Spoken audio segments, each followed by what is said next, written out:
morning to all. Welcome to the Let's Learn Commerce class. मैं रवि रोशन आप सबों का वार्म वेलकम करता हूं अपने official YouTube channel let's learn commerce में, जहां आज बहुत दिनों के बाद आपके लिए मैं लेकर आया हूं बिजनेस मैथ्स की क्लास। बिजनेस मैथ्स की क्लास हम लोग कम कर रहे हैं और वो इसलिए क्योंकि बिजनेस मैथ्स केवल और केवल सीबीएसई बोर्ड में आपका 11th और 12th में करना है। ठीक है, सीबीएसई बोर्ड के जो स्टूडेंट्स हैं उनको 11th और 12th में बिजनेस मैथ्स पढ़ना है। यही चीज़ बिहार बोर्ड वाले बच्चों को बीकॉम में पढ़ना है, ग्रेजुएशन में जाकर पढ़ना है।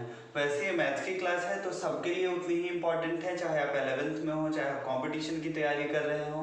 तो बिहार बोर्ड वाले भी अगर देखते हैं तो कोई मतलब प्रॉब्लम वाली बात नहीं है और अच्छी चीज़ है कि आपकी तैयारी पहले से रहेगी, आप पहले से इन चीज़ों को जानोगे। तो पिछली क्लास में हम लोगों ने सेट्स थ्योरी के बारे में पढ़ा था और होप कि आपको पूरा का पूरा चैप्टर मैं समझा सका हूँ, मैंने अच्छे से समझाया हो, आपने उसके प्रैक्टिस किए हो। जिन लोगों ने अभी तक प्रैक्टिस नहीं की है उन लोगों से अभी भी मैं कहूँगा कि आप कमेंट बॉक्स में जाएं, अपना नाम और अपना व्हाट्सएप नंबर मेंशन कर दें। मैं आपको व्हाट्सएप ग्रुप से ऐड कर दूंगा और वहाँ पे ढेर सारे आपको प्रैक्टिकल क्वेश्चंस अवेलेबल हो जाएंगे, हिंदी और इंग्लिश दोनों में। आप जिस मीडियम में चाहें अपने सवाल बनाएं और फिर प्रॉब्लम पूछ सकते हैं। ठीक है, इसके अलावा अगर आप हमारे चैनल पर नए हैं तो चैनल को सब्सक्राइब कर लें, बेल आइकन प्रेस कर दें ताकि आने वाली हर वीडियो क्लास की अपडेट्स आपको मिल सके, आप किसी भी क्लास को मिस ना करें। ज़्यादा से ज़्यादा लाइक और कमेंट करें अगर आपको ये वीडियो पसंद आती है और अपने दोस्तों के साथ शेयर करें ताकि वो भी इस लॉकडाउन में अपनी पढ़ाई घर पे रह के फ्री ऑफ कॉस्ट कर सकें। तो एक बहुत अच्छी अपॉर्चुनिटी है आप लोगों के पास बिजनेस मैथ्स की इस क्लास को समझने के लिए। सबसे पहले हम बात करेंगे इस चैप्टर के नाम की। तो ये चैप्टर हमारा है रिलेशन एंड फंक्शन, जिसको हिंदी में हम संबंध एवं फलन के नाम से जानते हैं। जी हाँ, इस चैप्टर का नाम है संबंध एवं फलन, रिलेशन एंड फंक्शन। क्या क्या होने वाला है इस सेशन में तो ये पहले हम डिस्कस कर लें। तो इस सेशन में हम जानेंगे आज कार्टेशियन प्रोडक्ट क्या होता है, ये पढ़ना है आपको सबसे पहले इसमें। उसके बाद कुछ एग्जांपल्स और क्वेश्चंस इस पे हम प्रैक्टिस करेंगे और फिर हम रिलेशन के बारे में थोड़ा सा इंट्रोडक्शन आपको देंगे ताकि ये वीडियो ज़्यादा बड़ी ना हो। फिर आने वाले क्लास में हम इसके दूसरे पार्ट्स को और फाइनली 3 या 4 पार्ट में हम इसको खत्म कर देंगे। तो तीसरे और चौथे पार्ट में हम और भी वीडियोज आपके लिए लेकर आएंगे। तो ये रिलेशन फंक्शन शुरू हम लोग कर रहे हैं और इससे पहले हम लोगों ने सेट्स थ्योरी पढ़ा है। तो मैं पहले क्लियर कर दूंगा आप सबों को, जिन लोगों ने सेट थ्योरी को अच्छे से समझा होगा, पढ़ा होगा, उनके समझ में ये आएगा चैप्टर, नहीं तो आपको दिक्कत होने वाली है। तो अगर आप लोग बिना सेट थ्योरी की वीडियो देखे इस वीडियो को देख रहे हैं तो प्लीज़ स्किप मतलब आप लीव कर दें। ठीक है, आपसे गुजारिश है कि आप लीव कर दें। अगर आप सेट थ्योरी की वीडियो देख चुके हैं तब देखिए, अदरवाइज आपको प्रॉब्लम होने वाली है। ये बात मैं बहुत पहले क्लियर कर दूँ, आपको डार्क में नहीं रखूँगा। ठीक, तो ये एज अ स्टोरी है, ये एक कहानी है जिसमें पहले कार्टेशियन प्रोडक्ट आपको पढ़ना है, फिर रिलेशन पढ़ना है कि रिलेशंस क्या होते हैं मैथमेटिक्स में, और तब उसका रिजल्ट जो है वो हमें दिखता है किस फॉर्म में, तो वो दिखता है हमारा फंक्शन के फॉर्म में। क्लियर है? तो मैथमेटिक्स में क्या होते हैं रिलेशन, क्या होते हैं फंक्शन, सारी बातें हम करेंगे, क्वेश्चंस भी सॉल्व करेंगे। आइए सबसे पहले जानते हैं कार्टेशियन प्रोडक्ट को और एक एग्जांपल के जरिए मैं इसे बहुत ही क्लियर आप लोगों को करूंगा। मान लीजिए कि ये सेट बी है जो बैलून के कलर को रिप्रेजेंट कर रहा है। ओके, तो ये आर बी का मतलब हुआ सेट बी में रेड कलर का बैलून और दूसरा पर्पल कलर का बैलून। ठीक है, दूसरी ओर सेट सी है जो केक को रिप्रेजेंट कर रहा है और ये आर सी का मतलब हो गया रेड कलर का केक, पी सी का मतलब हो गया पर्पल कलर का केक और वाई सी का मतलब हो गया येलो कलर का केक। तो टोटल सेट बी में 2 एलिमेंट्स हैं और सेट सी में 3 एलिमेंट्स हैं। अब अगर मैं आपसे पूछूं, ठीक है, अगर मैं आपसे पूछूं स्टूडेंट्स कि इनका कॉम्बिनेशन कैसे कैसे बनेगा, मतलब कितने पेयर पॉसिबल हैं इसके, तो क्या क्या हो सकता है आप सोचिए, मैं भी आपको बताता हूं। तो सबसे पहले हम क्या करेंगे कि B इंटू सी करना है ना, कॉम्बिनेशन कैसे निकालना है, मल्टीप्लाई करके कॉम्बिनेशन निकालते हैं। तो कॉम्बिनेशन निकालना है B इंटू सी, तो सबसे पहले आपके B को पहले एलिमेंट्स को देखना है। B का पहला एलिमेंट क्या है, RB। तो RB में अगर आप RC से मल्टीप्लाई करोगे तो क्या आएगा, RB RC। तो इसीलिए पहला हमारा क्या आया, RB RC कॉम्बिनेशन। दूसरा RB को ही लेके हम इससे मल्टीप्लाई करेंगे तो RB PC नहीं, मतलब red balloon and purple cake, फिर red balloon Y cake, yellow cake. तो इस तरह से 3 कॉम्बिनेशन यहाँ पे फिट बैठे। अब इसी तरह से सेट बी के पहले एलिमेंट को अगर हम कर चुके हैं तो दूसरे एलिमेंट को देखेंगे जो पर्पल बैलून है। तो पर्पल बैलून के साथ बारी बारी से रेड केक, पर्पल केक और येलो केक का कॉम्बिनेशन हम वैसे ही मिक्स करेंगे। तो पर्पल बैलून रेड केक ये पहला कॉम्बिनेशन, ठीक है। ऐसे ही पर्पल बैलून पर्पल केक ये दूसरा कॉम्बिनेशन, और at last purple balloon and white cake yellow cake, तो ये थर्ड कॉम्बिनेशन। इस तरह से टोटल कॉम्बिनेशन यहाँ पे 1 2 3 4 5 6 कॉम्बिनेशन बने। मतलब क्या हुआ कि जब दो सेट्स के पॉसिबल जितने भी कॉम्बिनेशन हैं उसको हम मल्टीप्लिकेशन के फॉर्म में लिखते हैं, उसको मल्टीप्लाई करते हैं, तो हमारा कार्टेशियन प्रोडक्ट निकल के आता है। Very clear to you? बात आ गई समझ में? अब एक और चीज बहुत जरूरी है कि इसमें दो ही सेट्स होते हैं, दो से ज्यादा सेट्स नहीं होते हैं, ये आपको ख्याल रखना है। आइए अब इतना जब हमने जान लिया तो कार्टेशियन प्रोडक्ट के डेफिनेशन को क्लियर कर लें। कार्टेशियन प्रोडक्ट का डेफिनेशन है Cartesian product of set is the product of two sets. Okay, clear है कि ये दो सेट्स का प्रोडक्ट होता है। दूसरा पॉइंट क्या लिखा है इसमें, given to empty sets P and Q, the Cartesian product P into Q is the set of all ordered pairs whose first component is a member of P and second component is a member of Q। बात समझ में आई?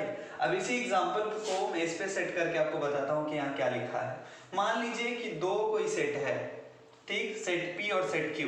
Okay, तो set P और set Q में जितने भी elements हैं, 2 हो 3 हो 4 हो, तो जब आप कॉम्बिनेशन बनाएंगे तो यहाँ जैसे लिखा है P into Q, तो पहले P लिखा है तो ये बहुत जरूरी होता है कि आप पहले P वाले एलिमेंट्स को लिखें। जैसे यहाँ पे सेट B पहले था, C बाद में था, तो हमने पहले B को लिखा है। देखिए RB RC, RB यहाँ है, RC यहाँ है ना।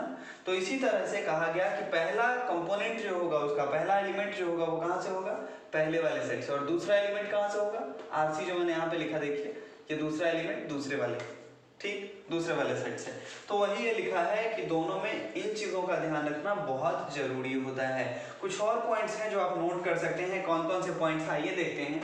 तो पहला पॉइंट है आपका, two ordered pairs are equal if and only if the corresponding first elements are equal and the second elements are also equal. मतलब कि दो पेयर अगर हैं, दो ऑर्डर्ड पेयर हैं अगर दिए गए, तो वो दोनों तभी इक्वल होंगे जब दोनों के प्लेस सिमिलर हो। ऐसा नहीं हो किसी का प्लेस इस तरफ हो किसी का इस तरफ हो, तब वो यहाँ पे इक्वल नहीं होगा। सेट वाली बात अब भूल जाइए, ठीक है। जैसे यहाँ पे एक एग्जांपल देखिए, लिखा है AB और यहाँ पे भी AB, तब तो ये इक्वल है। लेकिन यहाँ पे अगर हमने लिख दिया AB और यहाँ पे अगर हो गया BA, तो it is not equal to, ठीक है। तो ये दोनों आपस में बराबर नहीं है। AB is not equal to BA। Clear है आप सबों को? चलिए, इसी तरह से एक और एग्जांपल देखिए कि अगर A मल्टीप्लाई B होगा तो A मल्टीप्लाई B इक्वल होगा। अगर A इंटू B रहे तो वो दोनों इक्वल टू होंगे, but A into B equal not equal to B into A। इसी तरह से AB जो होगा B इंटू A के इक्वल नहीं होगा। इसको एक एग्जांपल से हम और ज्यादा क्लियर कर सकते हैं। तो सपोज कीजिए कि सेट A में दो एलिमेंट्स हैं M और N, और सेट B है हमारे पास जिसमें दो एलिमेंट्स हैं 2 and 3। ओके, तो अब AB अगर हम निकालें तो क्या कहा था मैंने कि A अगर पहले लिखा है तो पहले A का एलिमेंट लेना होगा। तो A का एलिमेंट पहला क्या है, M, तो M इंटू 2 करेंगे आप तो M2, ठीक। इसी तरह से दूसरा फिर तो M3 बन गया। अब इसके साथ सबका करेंगे तो N2 फिर N3। क्लियर? तो AB करने पे हमने देखा कि 4 यहाँ पे इसके सेट्स निकले, 1 2 3 4, ठीक, 4 कॉम्बिनेशन यहाँ पे बना, 4 पेयर बना। अब अगर इसी को B इंटू A हम करते हैं तो क्या होता है, सो देखिए। तो B इंटू A का मतलब क्या कि पहले आपको B के सेट को देखना है फिर A के सेट को देखना है। तो BA का मतलब हो जाएगा 2M, देखिए यहाँ पे लिखा है 2M, फिर 2N, फिर यहाँ पे 3 लेंगे तब M 3M, और फिर 3 लेंगे तब M 3N। तो यहाँ पे 4 कॉम्बिनेशन यहाँ भी बने, लेकिन ये दोनों इक्वल नहीं है क्योंकि यहाँ क्या है M2 और यहाँ क्या है 2M, यहाँ क्या है M3 और यहाँ क्या है 3M, यहाँ क्या है N2 और यहाँ क्या है 2N। तो कहीं पे भी सिमिलरिटी नहीं है क्योंकि मैंने आपसे पहले ही कह रखा है कि AB is not equal to BA। Very clear? चलिए, तो ये था हमारा कार्टेशियन प्रोडक्ट का कुछ फीचर्स। आगे बढ़ेंगे और कुछ और फीचर्स को हम लोग जानेंगे या कुछ और कैरेक्टरिस्टिक को जानेंगे। अगर A इंटू A लिखा है तो ये कार्टेशियन प्रोडक्ट नहीं है, it is called a triplet. इसे क्या कहा जाएगा, ट्रिपलेट कहा जाएगा। जैसे A इंटू A, मान लीजिए 3 सेट है A इंटू A, और इन तीनों को मल्टीप्लाई करने पे हम ABC पाते हैं, ठीक, लिखा है ABC and ABC belongs to A, ये किस चीज का सिंबल है आपको याद होगा, सेट थ्योरी में मैंने पढ़ाया होगा, ये बिलोंग्स टू का सिंबल है। तो ए बी सी जो है सेट ए से बिलोंग करता है। Clear? Here A B C is called an ordered triplet, तो इसको हम लोग ऑर्डर्ड ट्रिपलेट के नाम से जानेंगे।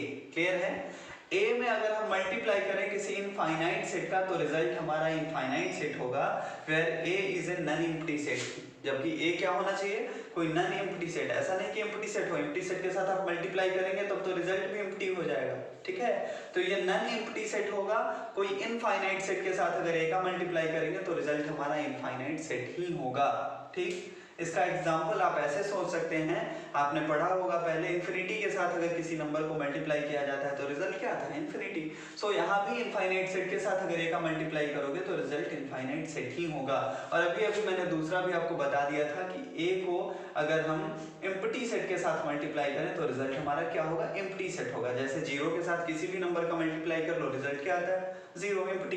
तो यहाँ पे ये बात है। दूसरी बात कि n ब्रैकेट में a इंटू बी अगर है तो इस फॉर्म को हम ऐसे भी लिख सकते हैं n into A into N into B. Clear? बात समझ में आई? तो इसका फॉर्मूला है जो आपको याद रखना है। कैसे बनता है, क्या होता है, कि एग्जांपल से देखते हैं हम। मान लीजिए कि कोई सेट A है जिसमें दो एलिमेंट्स हैं mn और कोई सेट B है जिसमें दो एलिमेंट्स हैं 3 और 4। ठीक? अब अगर इसको हमें बनाना है कि इसके कितने कॉम्बिनेशन बनेंगे या इसको मल्टीप्लाई करना है तो कैसे करेंगे? तो a इंटू बी क्या होगा आपका? तो मैंने कहा था ना कि a होगा तो पहले a वाले एलिमेंट्स को देखना। तो a में है m, b में है 3, तो m3। इसी तरह से फिर m4, अब n के साथ करेंगे तो n3 एंड n4, 4 कॉम्बिनेशन बन गया। मतलब कि हम लिख सकते हैं n into a into B equal to elements in first term into elements in second terms. दो एलिमेंट्स यहाँ थे? नहीं, दो एलिमेंट्स यहाँ थे, देखिए 1 2, और यहाँ भी दो एलिमेंट्स है। तो 2 इंटू 2 हमेशा क्या होगा? 4 कॉम्बिनेशन आएगा। तो ये आपको चेक करने के लिए फायदेमंद होगा जब आप बना लेंगे कॉम्बिनेशन, जब आप ये कर लेंगे कार्टेशियन प्रोडक्ट, कर लेंगे मल्टीप्लाई, तो आप चेक कर सकते हैं इस थ्योरी पे।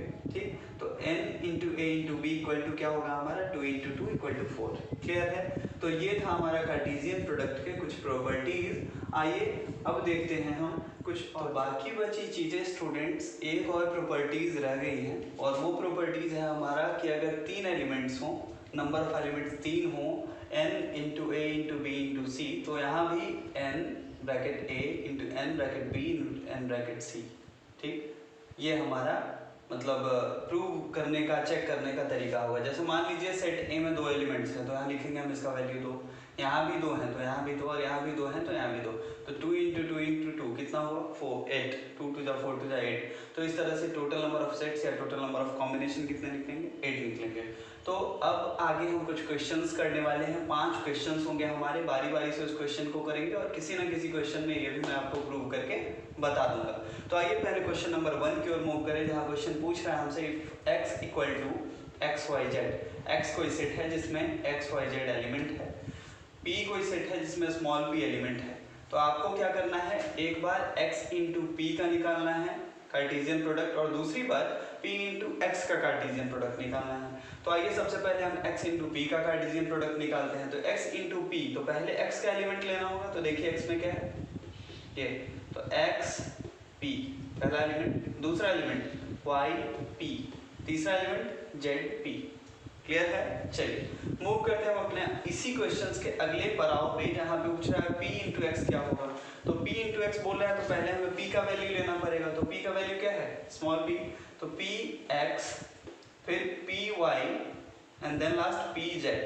क्लियर? तो ये हमारा पहला सवाल था जो बिल्कुल आसान सा था, हलवा था, खत्म हो गया काम इसका। अब कहानी के अगले पड़ाव पे आते हैं और क्वेश्चन नंबर 2 हम सॉल्व करेंगे। अब क्वेश्चन नंबर 2 में हमसे पूछा कि सपोज कीजिए कि a इक्वल टू 1 2 3 है। a कोई सेट है जिसमें 1 2 3, ठीक, 3 एलिमेंट्स हैं।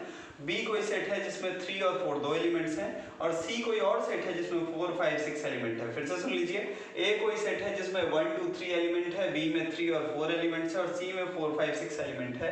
आपको क्या फाइंड आउट करना है? तो a into B intersection c, ठीक, वैल्यू निकालना है आपको a into B intersection c का। तो भाई a का वैल्यू तो हमको पता है, चलिए सॉल्व करते हैं। हेयर a बराबर हम तो जानते हैं a का वैल्यू 1 2 3 है, तो हमने लिख दिया 1 2 3। बी इंटरसेक्शन सी पहले हम निकाल लेंगे। तो बी इंटरसेक्शन सी का मतलब होता है कि सेट बी और सेट सी में कॉमन क्या है। तो देखिए बी के एलिमेंट्स हैं 3 एंड 4 और सी के एलिमेंट्स हैं 4 5 6, तो दोनों में कॉमन क्या है, केवल 4। तो इसीलिए बी इंटरसेक्शन सी क्या हो जाएगा हमारा 4। अब दो चीजें जब निकल गई तो इनका प्रोडक्ट निकालना बहुत आसान है। a into B intersection C क्या होगा, तो पहले a है तो पहले हम a का लेंगे। तो a का एलिमेंट क्या है 1 और यहाँ 4, तो 1 4 2 4 2 4 और 3 4 3 4।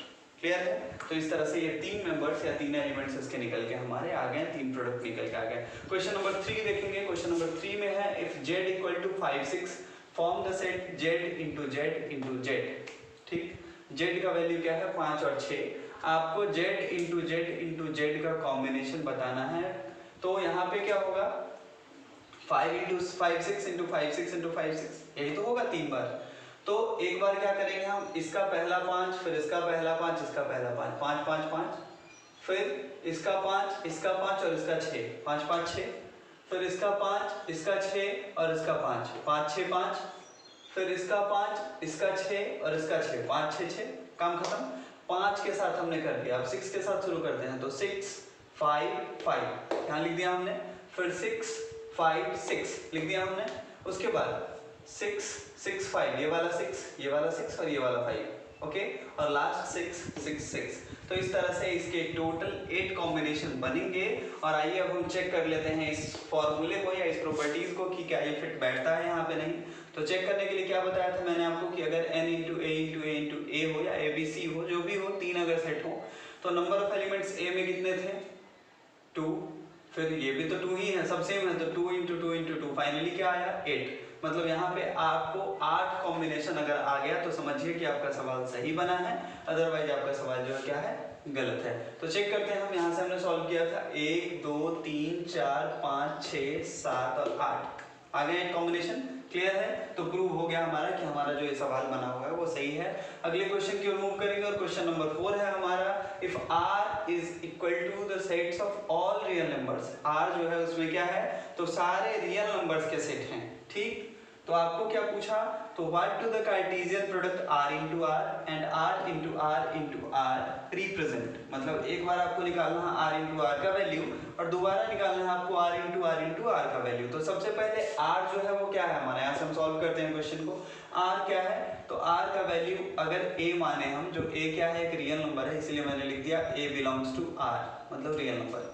अब r इंटू r करेंगे तो दो मेंबर्स होंगे, तो a b हो जाएगा, नहीं तो a b बिलोंग करेगा किससे, रियल नंबर से। अगर तीन एलिमेंट्स यहाँ होंगे r इंटू r तो ट्रिपलेट बन जाएगा, तो a b c तीन फॉर्म आ जाएंगे। तो a b c तीनों कहाँ से बिलोंग्स करेगा, रियल नंबर से। बन गया ये भी सवाल हमारा। और इस तरह से अब हम मूव करेंगे अपने आखिरी सवाल की ओर, क्वेश्चन नंबर 5 की ओर, जो यहाँ पे है। क्वेश्चन नंबर 5 में आपसे पूछा था Cartesian product a into a has 9 elements. ये क्वेश्चन थोड़ा सा अलग है, इसमें आपको बता दिया कि कार्टेशियन प्रोडक्ट जो है उसके 9 एलिमेंट्स हैं। ठीक, अमॉन्ग विच, उनमें से कौन कौन हमें पता है, तो दो पता है, -1 एंड 0 एंड 0 एंड 1।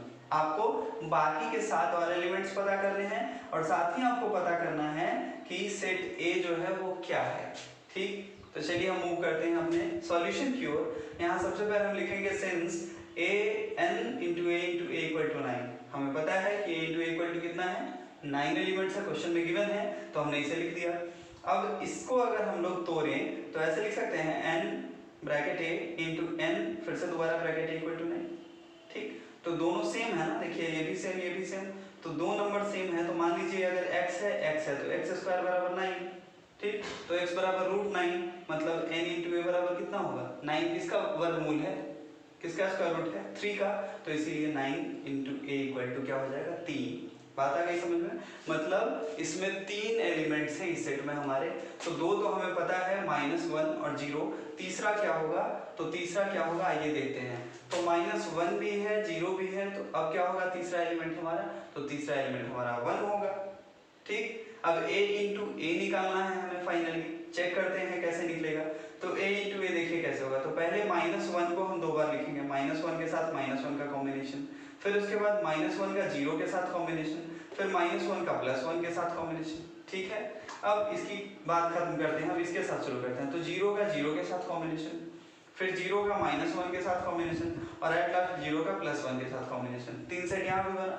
चलिए अब यहाँ देखते हैं हम इसके 3 एलिमेंट्स क्या क्या बनेंगे। तो 1 का 1 के साथ, फिर 1 का -1 के साथ और 1 का 0 के साथ। तो इस तरह से 3 3 3 मतलब टोटली कितने हो गए, 9 एलिमेंट्स हमने निकाल लिए। ठीक, तो पहला आंसर हमारे जो 2 आंसर हमसे पूछा था, ए का वैल्यू आपको निकालना था सेट ए का, तो ए का आंसर हमारा 3 होगा और दूसरा आंसर हमारा ये होगा। बाकी के बचे हुए आपको एलिमेंट्स निकालने थे। क्लियर है? क्लियर आप सबों का? तो ये 5 क्वेश्चंस हमने कार्टेशियन प्रोडक्ट से रिलेटेड किए। बात करेंगे हम अगले दिन रिलेशंस के बारे में कि रिलेशंस क्या होते हैं मैथमेटिक्स में, कि नंबर के बीच में रिलेशन क्या होता है। बहुत ही आसान सा टॉपिक है, जैसा मैंने आज आपको कार्टेशियन प्रोडक्ट समझाया है आसानी से। कोशिश करूंगा कि आगे भी आपको सिंपल वर्ड्स में एकदम रिलेशन और फंक्शन को क्लियर कर दूं। ठीक है, तो आज के लिए इतना ही, आज की क्लास में इतना ही। मिलते हैं जल्द ही हम अपने अगली वीडियो के साथ। तब तक के लिए अपना ख्याल रखिए, मन लगा कर पढ़िए। Have a nice day. जय हिंद, जय भारत।